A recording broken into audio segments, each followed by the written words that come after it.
You're not gonna make it. No, you ain't gonna make it. You're not gonna make it, but you can. Hey, welcome to the You're Not Gonna Make It podcast, where I discuss things that might prevent you from making it. I'm Kevin. How you doing? Did you sleep well? Probably not, because the first topic is bedtime procrastination. And this manifests in multiple ways. For a lot of people, it's work. Tell me if you've had this feeling.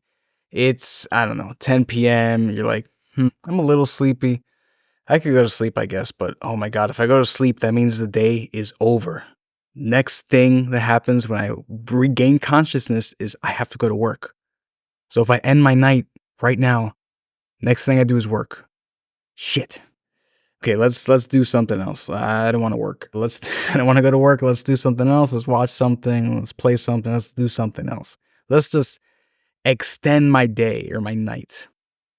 That's extremely common, I've seen with people, including myself sometimes. Not so much these days, but it was pretty common to just not want to sleep early, even though I could, just because, oh, well, if I do that, I'm just going to wake up to work. Fuck that.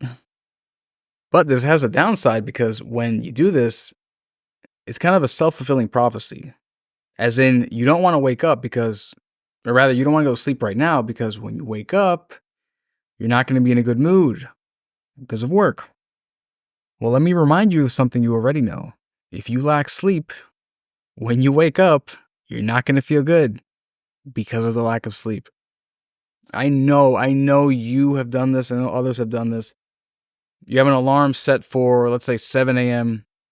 It's getting close to 11. You know, if you want to get 8 hours, you have to sleep right now. You should have slept a bit ago so you can get ready.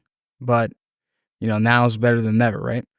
The second it hits 11:01, fuck, I've completely eliminated the chance of me getting actual good sleep. So, fuck it. Let's just stay up a bit more. I don't want to go to work, so whatever. Then you wake up with your 5.5 hours of sleep the next day. And you feel fucking terrible. And you knew you would, but you did it anyway. Why? Because you were scared to wake up for work. Whoops. Now, some people do this bedtime procrastination because they don't want to go to work. They're not looking forward to something. That's one reason. Another reason, which is actually, I would say statistically more common, is they're too busy on their phone in bed. As everyone knows, I like to shit on people who are addicted to their phones, so I will do so now. You cannot be bringing your phone to bed. That's like shoving a live grenade up your butt and expecting to not have stomach issues. It never works, okay? Don't bring your fucking phone to bed. If you want to use the excuse, but it's my alarm clock. Listen, pay the, what is it, $50, $40 for a Fitbit, the cheapest Fitbit. You can get a vibration alarm tied to your fucking wrist. Doesn't wake you up with a loud ass sound, and you don't need to bring your phone to bed. Amazing. You can even get probably a cheap knockoff one on Amazon for $15 or $20. It probably has an alarm on your wrist as well. So that's that problem covered. But as you know, the main issue with bringing your phone to bed is that you're just going to shine that big ass light in your face and just do something that's going to prevent you from being tired. Some people think, I'm just going to chill in bed, actually. Your brain ain't chill. Your eyes ain't relaxed. When you're in bed with a bright rectangle in your face, you're not chill, just to let you know. Now, yeah, you may eventually fall asleep, but that's just, your body's just had enough. But the phone itself in your face while you're in bed does not help you go to sleep. Now, a lot of people, they need to be on social media, whether it's in bed, in the morning, at night, whatever. They need it. So they just keep scrolling. At night, the hours go by, and they fucked up their sleep. Not only that, they probably have a more negative frame of mind or feel worse by the time they do go to sleep. Maybe they have nightmares of shitty YouTube thumbnails or something. But whatever the result is, it is caused by the bedtime procrastination. The worst part of this is that we do this to ourselves as a species. As I said, we don't want to face tomorrow. We don't want to face something we have to do the next day. We want to escape into the phone. We sabotage our own sleep that way. Why? Because we want to enjoy something now.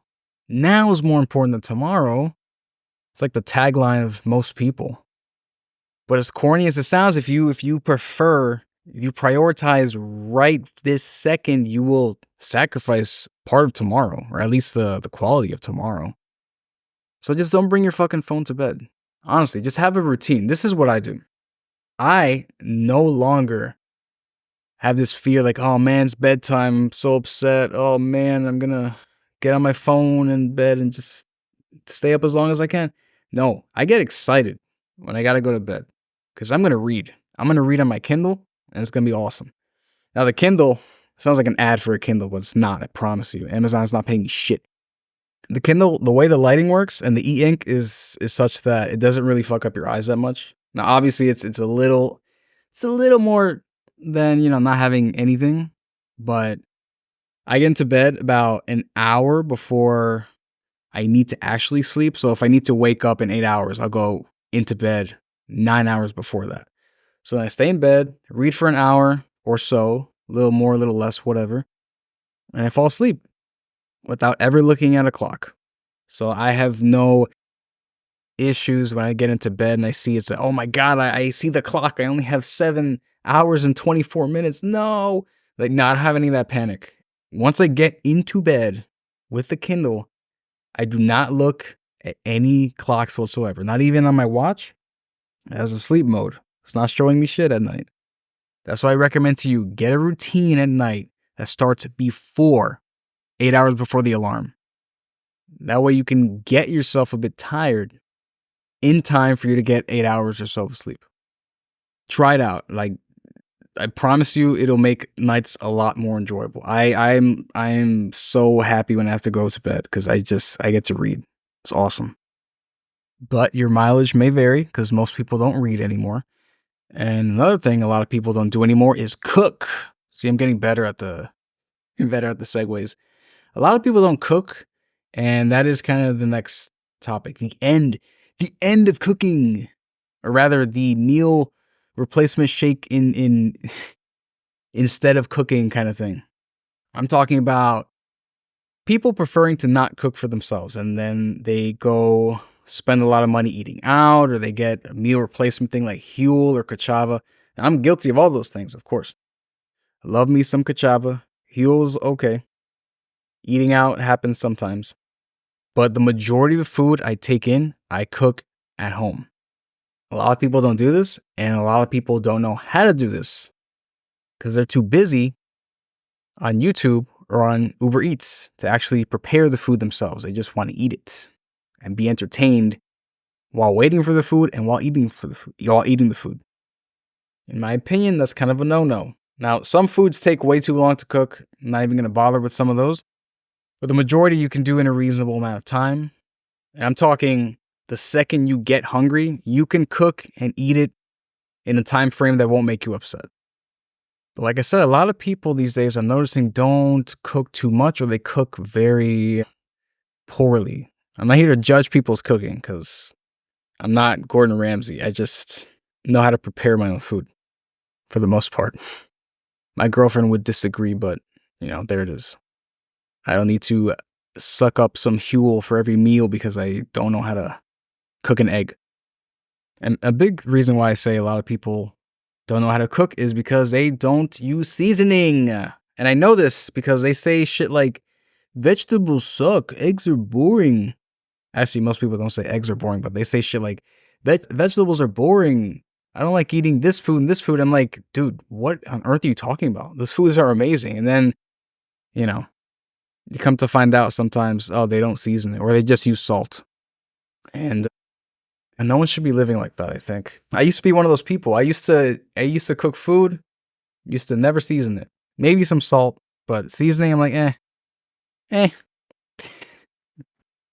Nowadays, mostly, I think because of my girlfriend has infected me with the seasoning virus. I season the shit out of everything. Everything has like 3 or 4 seasonings minimum.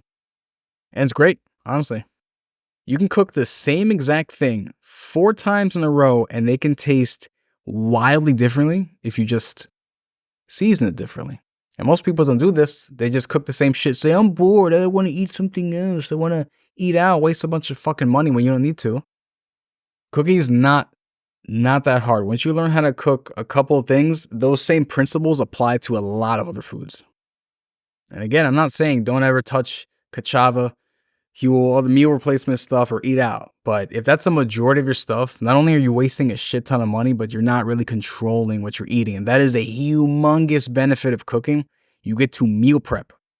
So if you're trying to lose weight or if you're trying to gain weight, what do you need? You need a caloric deficit or a caloric surplus. You need to control the calories. Now, if you eat out, good fucking luck with that. Most restaurants do not tell you how many calories these meals have, so you have to kind of guess. And if you want to be really specific, it's not going to work out too well. You can eyeball it pretty decently if you're familiar with tracking a lot of food, but for the most part, you're kind of fucked if you eat out and you're trying to track your calories. But if you cook yourself, you can know exactly how many calories that meal has. It takes so much anxiety off of your plate, pun intended, if you meal prep. This is what I do when I have to go to work, go to the office in person. Meal prep the day before, go to my calorie counter app, go to the day that I'm going to the office, mark everything down there while I'm cooking. Then when the day comes, that entire meal is already tracked in there. So not only did I know exactly what I ate, but I don't even have to track it this time. It is already in there for me because I did it already. Now, I only do this because I don't have to go to the office too much, but for someone who does need to do that, you can do that for the entire week. Meal prep for 3, 4, 5 days, 7 if you want. Track that shit, and you have total control over your intake. Therefore, your body, therefore your life. Basically, cooking is life, in a way. Now, if you're rich as hell, I will say, eat out all you want. If you're not desperately trying to lose weight, eating out is very fun. I went on vacation recently not recently, it was like a year ago now, to Japan, and because of the conversion from the US dollar to the Japanese yen, basically we got 40% discount on all the food, and even including that, the food was just cheaper in general. So yeah, eating out every day, all day. Very fun. Absolutely. But in real life, in your home country, where what you gain is very closely related to what you spend, you gotta cook. You gotta cook if you wanna save any bit of money, all right? The money you spend on eating out, while it can be fun, just saying, take that same money, buy some ingredients, you can cook like 5 meals with that, all right? So learn how to cook, you'll save money. And it's kind of fun, all right? Just put on a fucking podcast if you're that bored, cook, enjoy. Promise you, overall, it'll be better for you. If you have a balanced cooking habit, instead of, just eating only meal replacements, you're basically eating astronaut food 24/7. If you prefer the meal replacements over real food. You are sucking sludge instead of cooking. Think about that. Just try cooking a bit more. Just try it. Use some seasoning. It's fine. Now, why is this a big problem? It's not that big of a problem, to be honest with you. Besides most people just getting fat via Uber Eats. That's kind of a big problem. I'm assuming a lot of people have the app ready to go, pulled up, have their favorite meals ready, so they can not only waste money, but order food that's kind of not good within 5 seconds. So that's kind of sucks. Whereas if you take 15, 20 minutes or so, cook, you intentionally prepare those foods, put them in your mouth, all Gucci, you get to prepare that, prepare your life, prepare your week, and you're aware of what's happening in your body, usually. Whereas some of these other meal replacements have, 50 ingredients, which doesn't necessarily mean it's bad, but with most things, the fewer ingredients something has, the better. So if you have something like eggs, mushrooms, spinach, hot sauce, those are all kind of, 1 or 2 ingredient food items. So it's just overall better. So I recommend that. Learn how to cook. Please save some money. Control your weight. But if you're rich, do whatever the fuck you want and get liposuction later. Whatever, bro. Anyways, leave a comment or review with your favorite recipe. How do you like your eggs? Tell me that. Tell me that. Leave a 1-star review or a 5-star review, whatever works. And don't go to sleep too late. Life ain't too bad, bro. Alright, see you next time. You're not gonna make it. No, you ain't gonna make it. You're not gonna make it. But you can.